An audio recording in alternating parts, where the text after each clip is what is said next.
Chapter 18, Don't Trust Your Computer.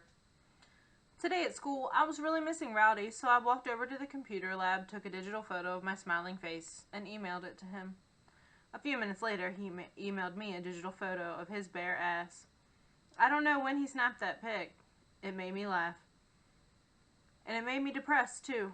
Rowdy could be so crazy, funny, disgusting. The Reardon kids were so worried about grades and sports and their futures that they sometimes acted like repressed little middle-aged business dudes with cell phones stuck in their small intestines.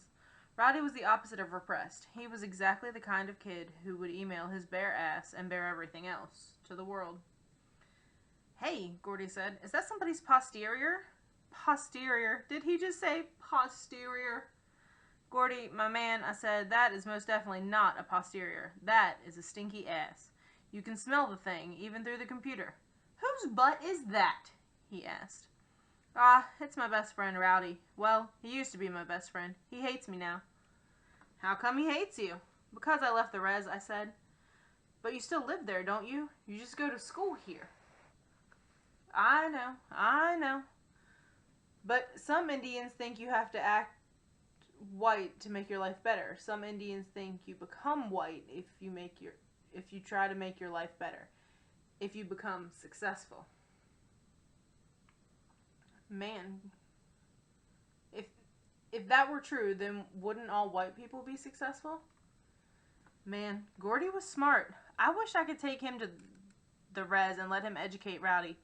Of course, Rowdy would probably punch Gordy until he was brain dead, or maybe Rowdy, Gordy, and I could become a superhero trio fighting for truth, justice, and the Native American way. Well, okay, Gordy was white, but anybody can start to act like an Indian if he hangs around us long enough. "The people at home," I said, "a lot of them call me an apple." "Do they think you're a fruit or something?" he asked. No, I said.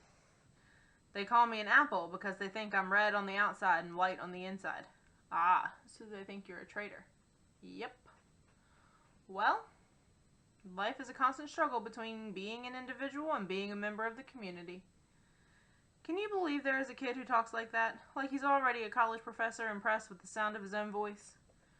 "Gordy," I said, "I don't understand what you're trying to say to me."